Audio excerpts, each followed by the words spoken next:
Good morning guys. So ngayong araw pupunta tayo ng Tagaytay. Babiyahe ako ng 230 kilometers from Pangasinan to Tagaytay. So time check is 3:11 ng madaling araw. Lord, gabayan niyo po yung biyahe namin. Pero bago yan, dadaanan ko muna yung dalawa kong kasama sa Bayambang. So sinet ko nga pala yung trip A sa 0 para malaman ko yung average fuel consumption nitong CADV sa long ride. Update ko kayo kung ano yung makukuha kong fuel consumption nya. Alam nyo, ito rin yung kagandahan ng mayroon kang mini driving light. Kasi kung mapapansin nyo, napakadilim ng kalsada, pero kung may mini driving light ka, diba, lakas. Pero pagka ganyang wala kang mini driving light, napakahina ng ilaw.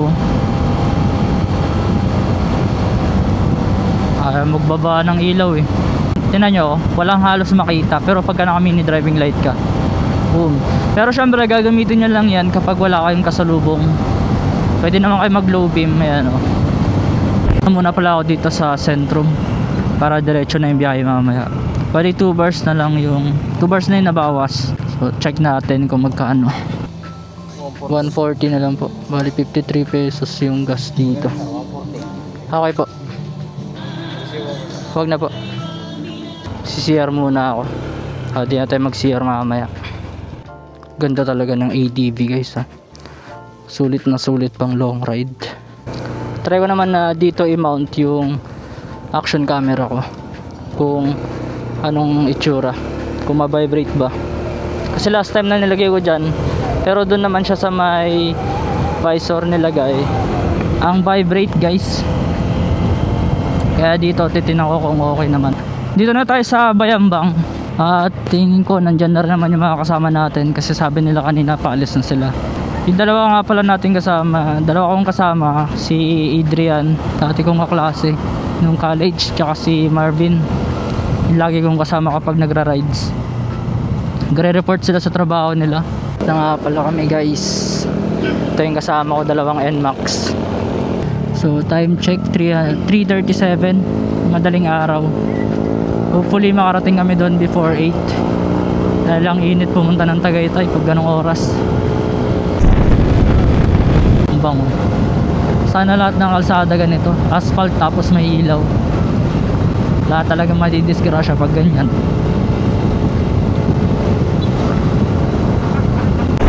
Dito na kami sa bayan ng Santa Ignacia.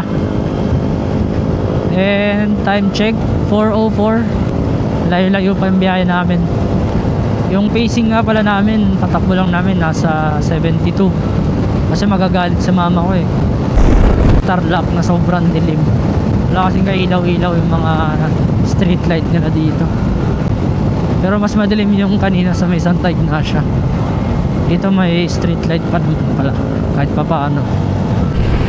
Nasa Tarlac na kami. Liligo na kami dito. Padiretso ng Pampanga. Dito na tayo ma-traffic. Dami na rin sasakyan dito. Kasi bayan na to eh. Ito yung SM Tarlac.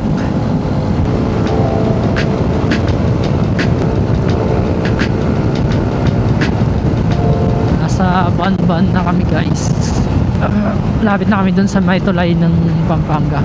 Ay, ewan ko kung Pampanga na ba yung tulay nila. Yung tulay na sikat. Ito na yung tulay. Kasi hindi masyadong kita eh. Walang ilaw ngayon ano. Dati kasi may ilaw to eh. Ba't tinanggal nila? Pag bare months lang siguro may ilaw dito.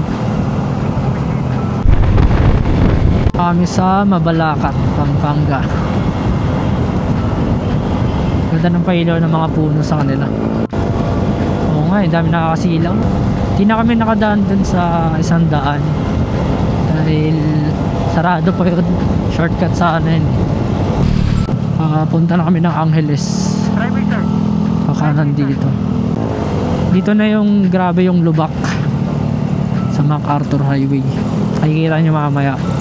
Buti na naka-ADV tayo. Nung sa Click kasi dati, grabe talagang masisira yung shock mo. Time check 5:24 na ng umaga. May araw na guys. Nandito pa lang kami sa may Angeles City, Pampanga. Puro mga 2 hours pa bago makarating ng EDSA. Yun, welcome to San Fernando, Pampanga. Oo, pasaway din. Yun lang, pares naman pala silang pasaway. Ganda ng daan dito, ano? Mga puno, oh.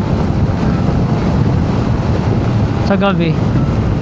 Pero maliwanag naman pre pagka ano, pinailaw nila to mga lobo-lobo na yan.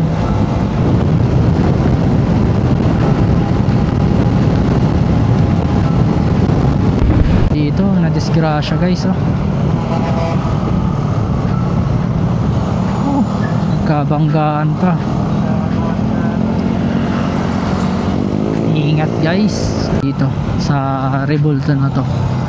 Dito na yung start ng madaming butas-butas na kalsada. Ewan ko lang kung naaayos na yun, kasi dati dito pa lang sa part na to ang dami ng butas, pero ngayon okay naman na. Not sure lang doon sa parte pa doon, madami pa rin butas yung kalsada. Pero dito in fairness ang ganda na, oh. Taas na ng araw, oh. Time check 6 o'clock na ng umaga. At mamaya masakit na yung sikat ng araw. Mainit na mamaya. Kaya dapat makarating na kami ng Manila.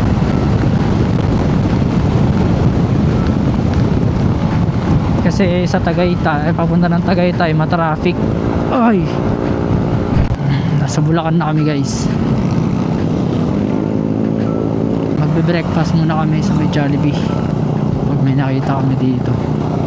6:22 na ng umaga, tapos dalawa na yung nababawas sa ano ko, fuel bar. At ang nakukonsumo natin na average fuel consumption ay 47.2 sa 136 kilometers na tinakbo. Matipid na din kasi yung sa click ko dati 55 yun eh. Ay 162, 125 lang yung click.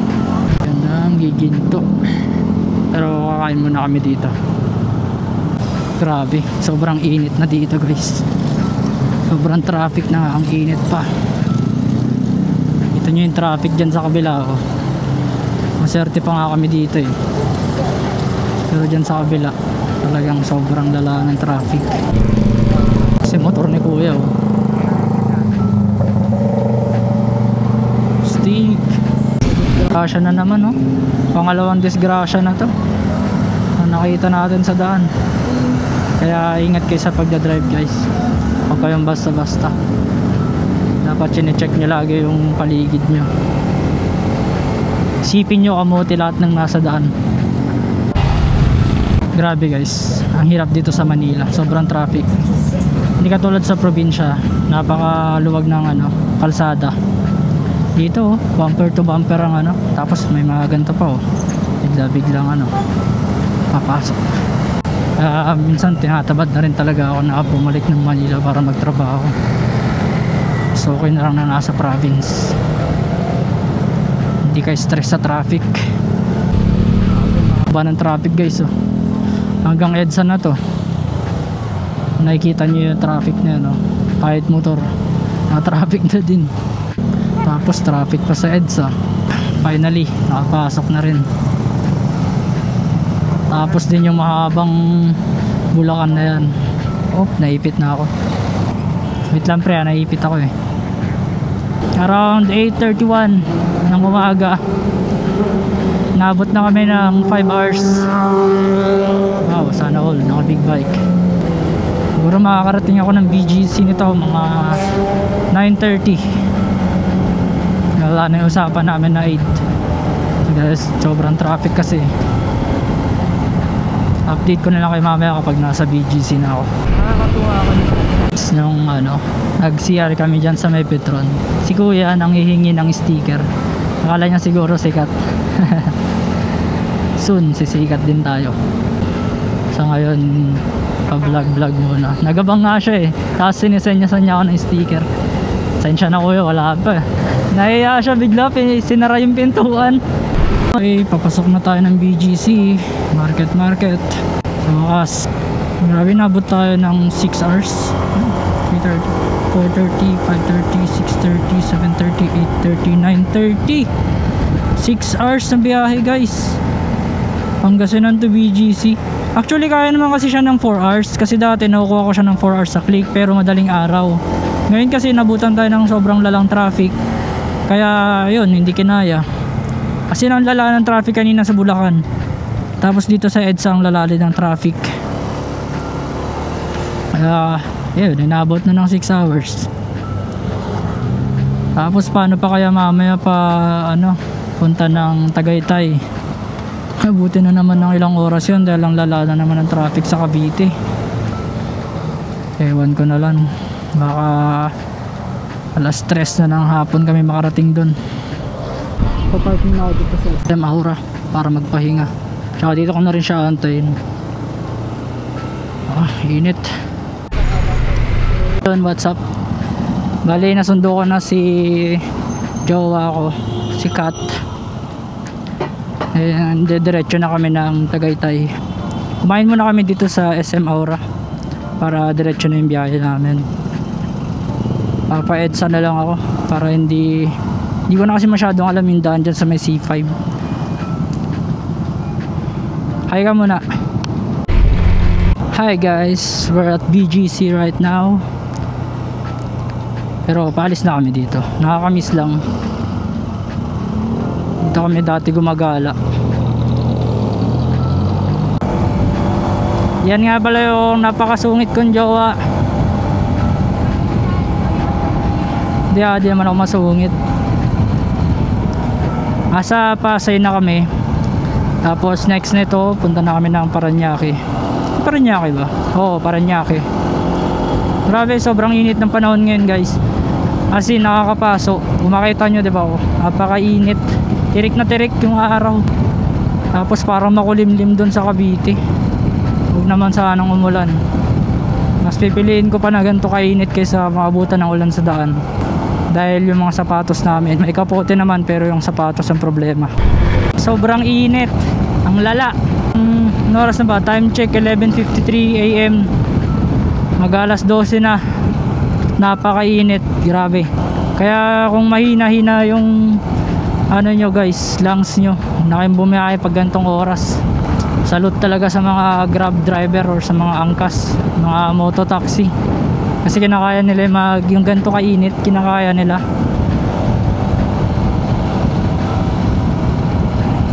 Dito na kami ngayon sa SM Bacoor. Ayan, nakakamiss din dito. Andito ako dati nag-work kasi malapit dito. Diyan ang tambayan ko sa may SM City Bacoor. Pag nag-grocery ako dyan din ako nabili. Nakakamiss din dito sa Cavite. Pero grabe, sobrang traffic. Ang init na, sobrang traffic pa. Bili muna kami ng tubig dito sa 7-Eleven. Hi, tingin ka naman sa vlog. Hi po. Mayayain siya guys. Kasi dating taga bundok to eh. Ngayon lang nakakita ng camera. Grabe pag ganito kainit, tas naka big bike ka, tapos ganito ka traffic, parang hirap. Ang hirap isingit ng big bike eh. Kaya si kuya ang galing oh. Bilis yan makakarating sa pupuntahan yan. Grabe yung dito guys, yung mga poste ng kuryente nila. Ayan oh, ang tataas, ang lalaki. Siguro kapag bumagyo tapos sobrang lakas na hangin, bagsak yan. Ewan, baka lang. Hindi ko naman sinabing ganun siya kahina, baka lang naman. Finally, nalampasan na namin yung bayan na sobrang traffic sa may Bacoor. At least dito hindi na siya ganun ka-traffic. Doon puro traffic light eh, kaya dami sasakyan, hirap pa sumingit. Sobrang init pa. Dito kahit pa paano medyo maluwag-luwag pa yung daan, pero mayroon pa palang traffic light dito. Ito na kami sa Robinson's Place, Dasma. Grabe, traffic pa din. Di ba matapos-tapos yung traffic na to? Ito na kami sa May Silang. Pero tinan nyo naman, from Pangasinan, hindi pa ako nagpapagas, may natitira pa rin na 3 bars, tapos naka 237 kilometers na ako. Sobrang tipid din pala talaga ng ADV. Ayan o. Abot pa ata to hanggang Tagaytay eh. Yan 3 bars na yan. Pero magpapagas na ako kasi baka wala nang mapagpagasan dun sa taas ng Tagaytay. Magpagas na tayo dito sa Caltex. Umabot na ng mahal lang dito. Nasa 62. Kanina nasa 53 lang ata yung pinaggas natin. Dito nasa 62 pesos per liter. And 324 mula Pangasinan hanggang dito sa Silang. Okay na yun, boss? Pero mukha namang okay dito sa ano, sa Caltex. Kahit mahal, maganda naman yung gasata nila. Guys, ito na yung roundabout sa Tagaytay. Ito. Pag nakita nyo yan, dito na kayo sa Tagaytay nun. Punta tayo dun sa Starbucks. Gutom ka na ba? Or wag na muna pala dun? Kasi kakain lang namin sa Jollibee. Hindi ko na na-videoan yung pagkain namin dun. Hapon na pala. Magpa 5 na. Tumambay muna kasi kami dun dahil pagod na rin bago umakyat dito sa Tagaytay.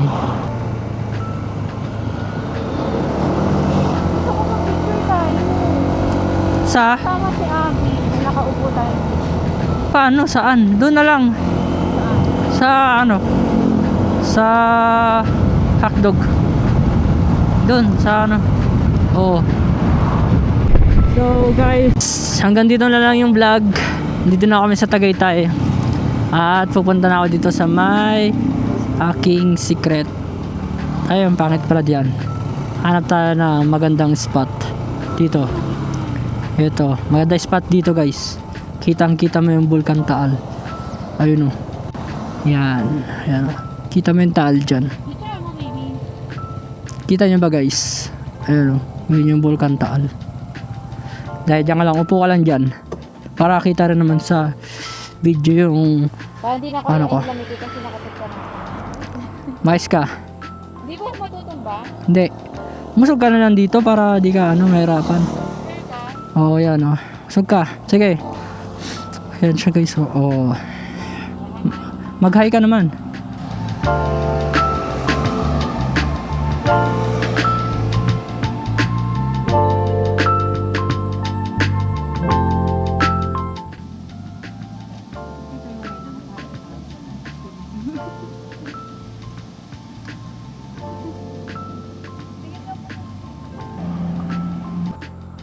So yun lang guys, hanggang sa muli, see you on my next vlog.